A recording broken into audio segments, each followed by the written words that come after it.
Hello everyone, welcome to my video reporting. I am Jegg Misperos from BSEd 2 English, and today I'll be discussing my topic related to business letters. This lesson will help us create and develop an effective and formal business letter. Please stay tuned as we are going to start our lesson. Today we will be talking about a new topic, which is the basic parts of business letters.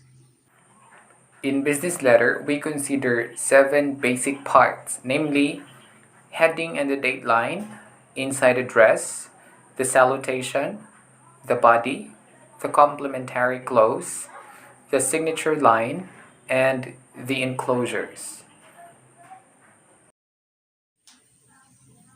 Now let's start with number 1, the heading and the date line.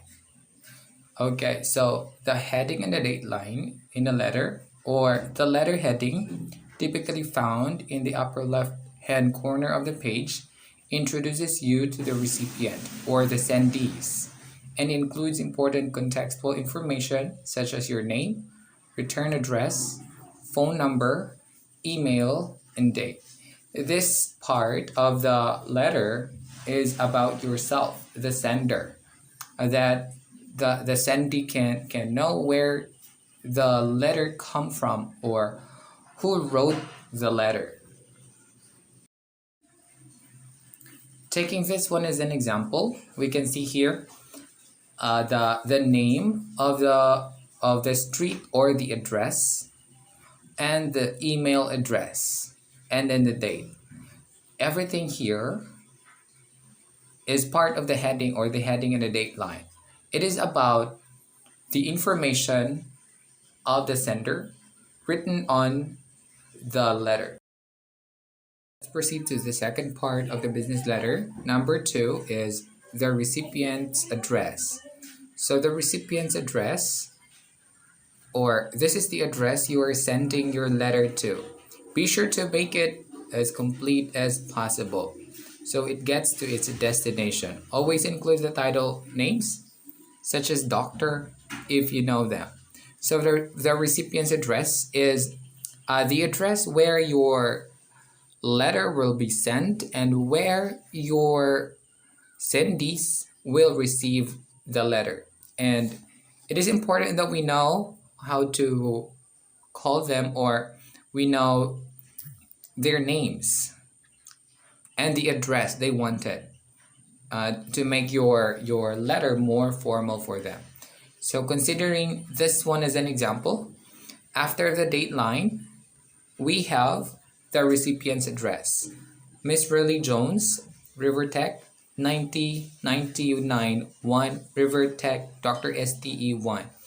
Now let's proceed to the third part of the business letter. The third part of the business letter is the salutation.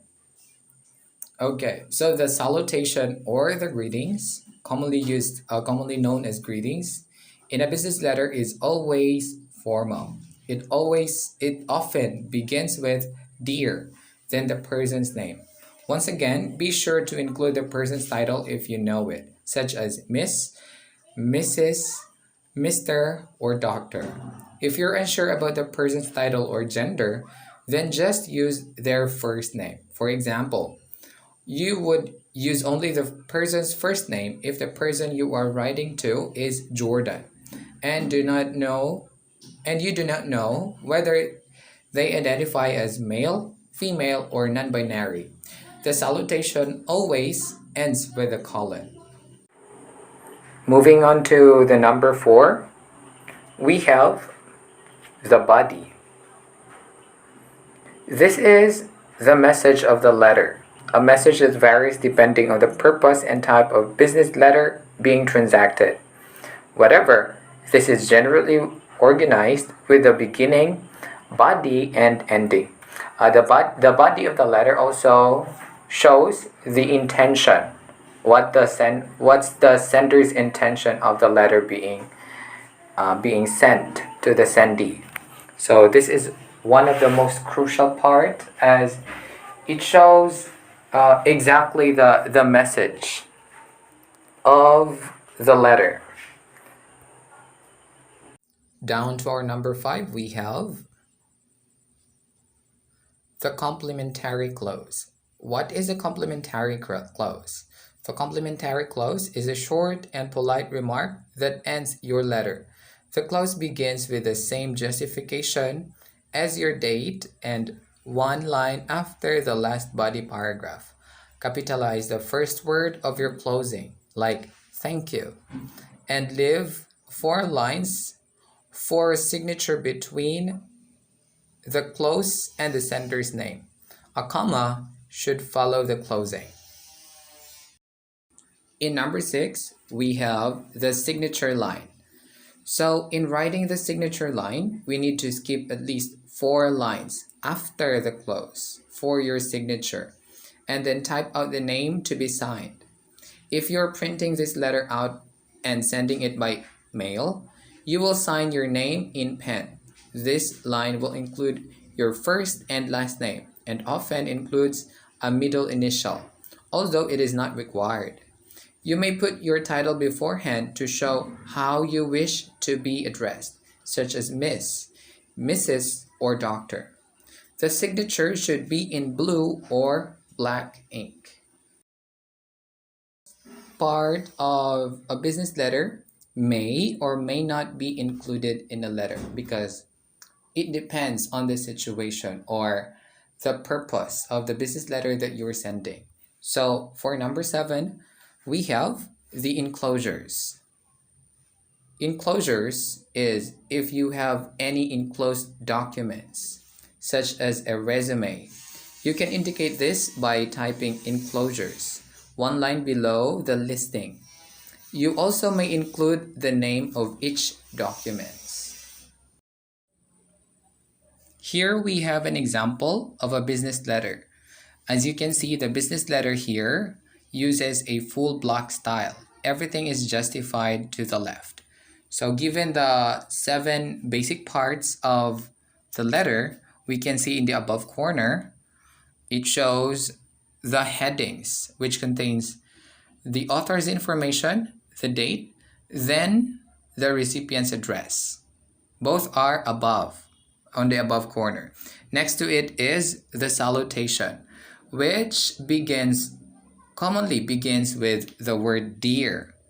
Then the address, how do you intend to address your recipient? Here, the author uses the word Mr. Doe, but we can also use different address like Doctor, Miss or Mrs. or Professor, depending on how our recipients wanted to be addressed. That is, if we know how they wanted to be addressed. But if we do not know how they are addressed, then we can just use their first name. Now next to the salutation is the body. The body is the intent of your letter. It shows the intention of your letter. It is where the message that you want to portray will be seen, and the reader will know, or the recipient will know, what was your purpose or what was the purpose of your letter.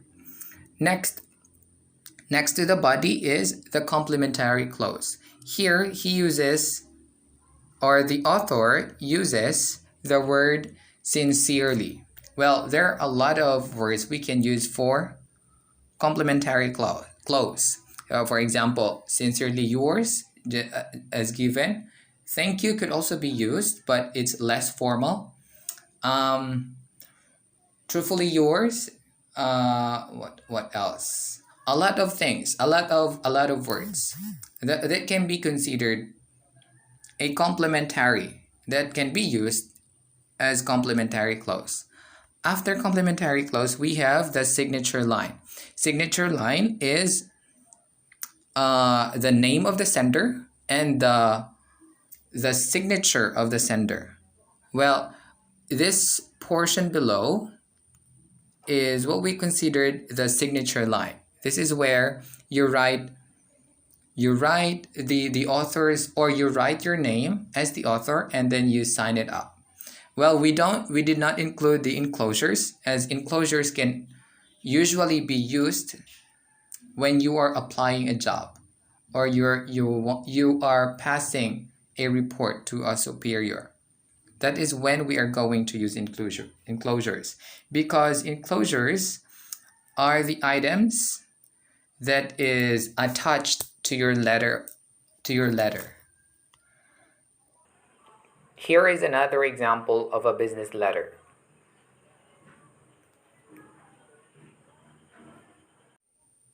Thank you so much for watching this video. I hope you've gained the necessary knowledge for you to start writing a business letter.